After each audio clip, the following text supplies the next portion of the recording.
Seja muito bem-vinda, seja muito bem-vindo ao canal No Horizonte da Fé Católica. Eu sou o professor Jair Luiz Reis e hoje vamos falar sobre a diferença entre revelação natural e revelação sobrenatural. O objetivo aqui do canal é ajudar você a compreender mais a sua fé. Reflexão do teólogo René Latourelle, na sua obra Teologia da Revelação.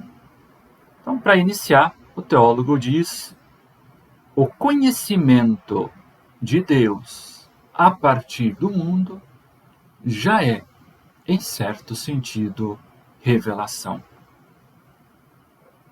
Então, a revelação natural parte da onde? Ela parte do mundo, do cosmos, dos seres criados. E a partir dos seres criados, vai inferir verdades, conceitos acerca de Deus. Assim como tudo deriva de Deus, à luz da nossa razão, já podemos obter certo conhecimento dele. Mas será um conhecimento geral. Por quê? O ponto de partida não é a verdade que Deus revela. Na revelação natural, nós partimos dos seres criados. A partir da nossa razão, nós podemos, de certa forma, ter esse conhecimento. Claro que é parcial, claro que será pautado por aquilo que nós conseguimos alcançar a partir dessa relação dos seres criados. Então, esse é um caminho também explorado pela filosofia, quando ela busca provar a existência de Deus a partir do cosmos, a partir da ordem natural das coisas. Então, à luz da razão, a partir das realidades criadas, pode-se objetivar algo acerca da existência de Deus, acerca dessa relação que existe entre os seres criados e o seu Criador, se assim quisermos. Mas para isso, se parte claramente de uma dimensão racional, lógica, e a partir disso faz a dedução. A partir dos seres criados, a partir do cosmos, a partir de que existe uma ordem no mundo, nas coisas. A partir disso, se pode também conceber a existência de Deus. É o que faz a filosofia. Vamos na sequência. Por exemplo, São Tomás de Aquino, a partir dos seres criados e de suas relações, que apontam para o seu autor. Quem é seu autor? É o próprio Deus, é o absoluto. Então, se Deus é o criador de tudo, deve sim existir uma relação com os seres criados. Então, para o teólogo Latourelle, a revelação natural é assim denominada porque se insere na ordem das coisas.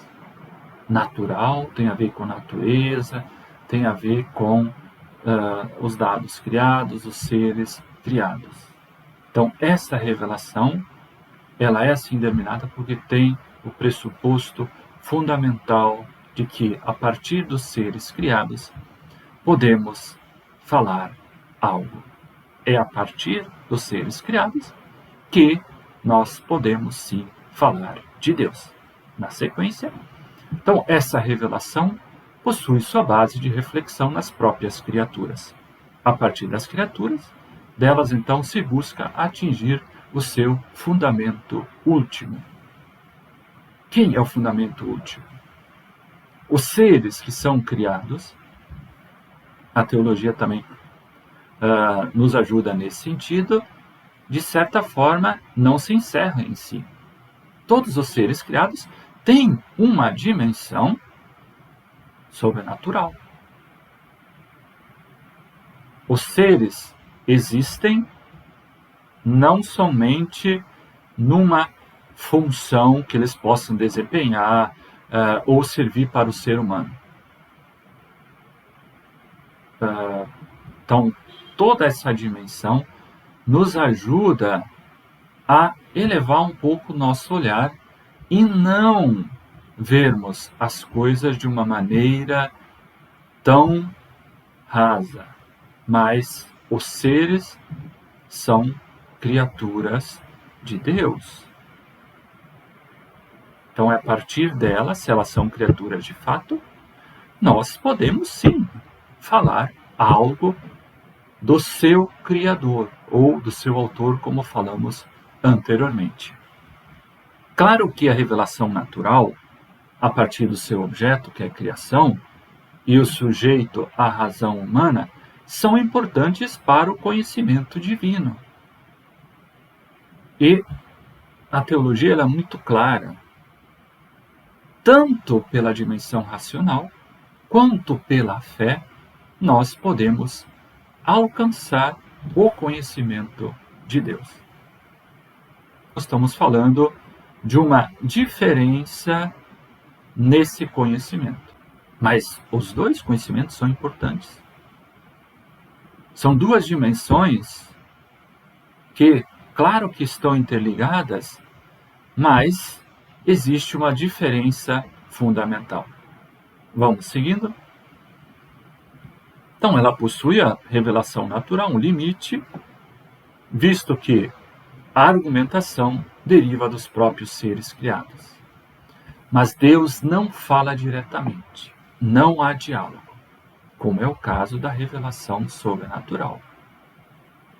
Porque na sobrenatural, Deus nos fala diretamente, seja pelos mensageiros no Antigo Testamento, aqueles que transmitem a mensagem, e no Novo Testamento por meio do seu Filho Jesus Cristo. Então, na revelação sobrenatural, nós temos o próprio Deus que vem a nós e nos fala. Então, nós temos um diálogo, nós temos acesso à sua palavra, nós temos acesso por meio do seu Filho àquilo que ele é. Por quê? Lá no Evangelho de São João nós não encontramos Jesus Cristo falando: quem me vê, vê o Pai.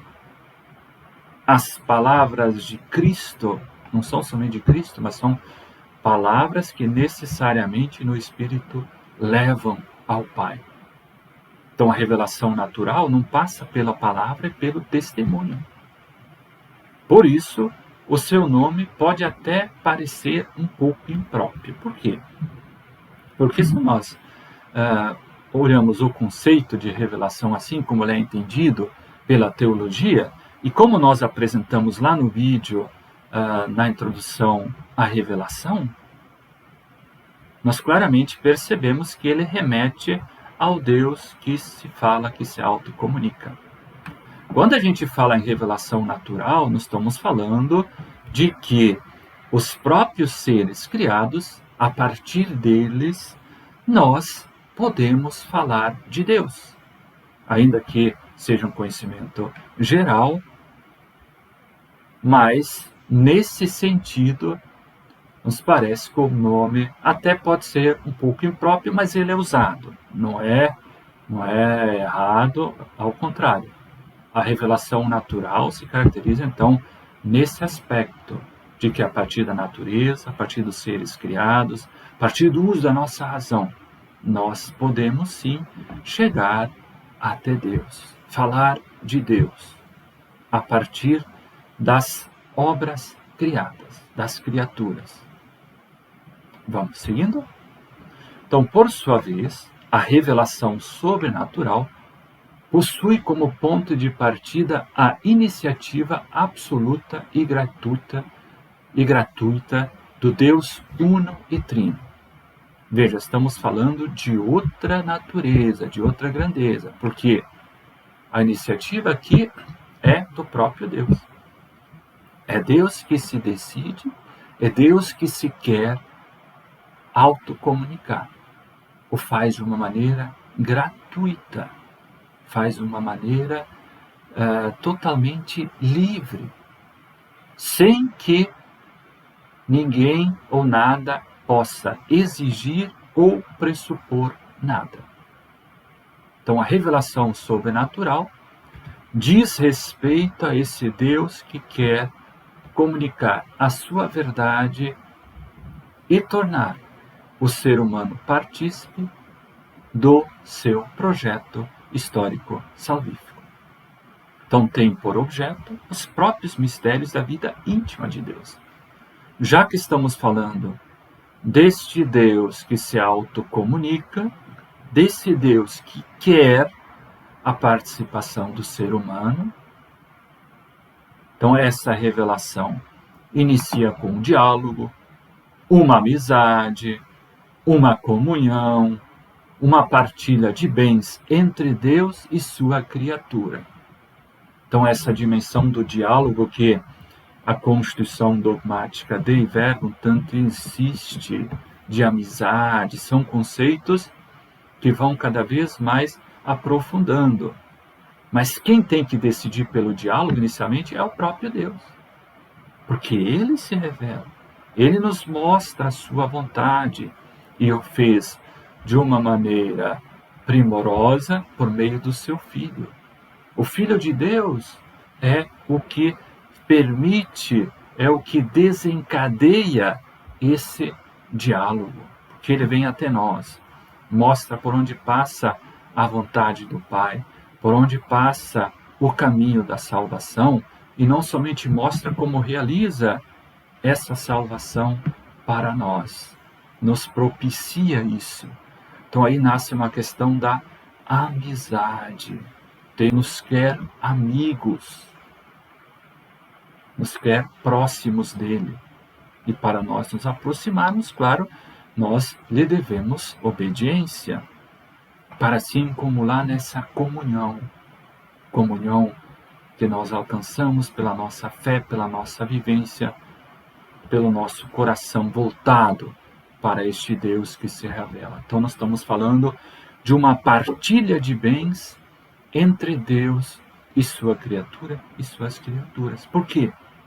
Porque Deus quer se comunicar a nós. Deus quer a salvação do ser humano. E esse é um projeto que começa lá desde a criação. Deus já cria para salvar. Muito obrigado por ter visto a videoaula até o final. Se você gostou, primeiro peço para que você se inscreva no canal. Não esqueça também de dar o seu like e também fazer os comentários. Um abraço e até a nossa próxima oportunidade.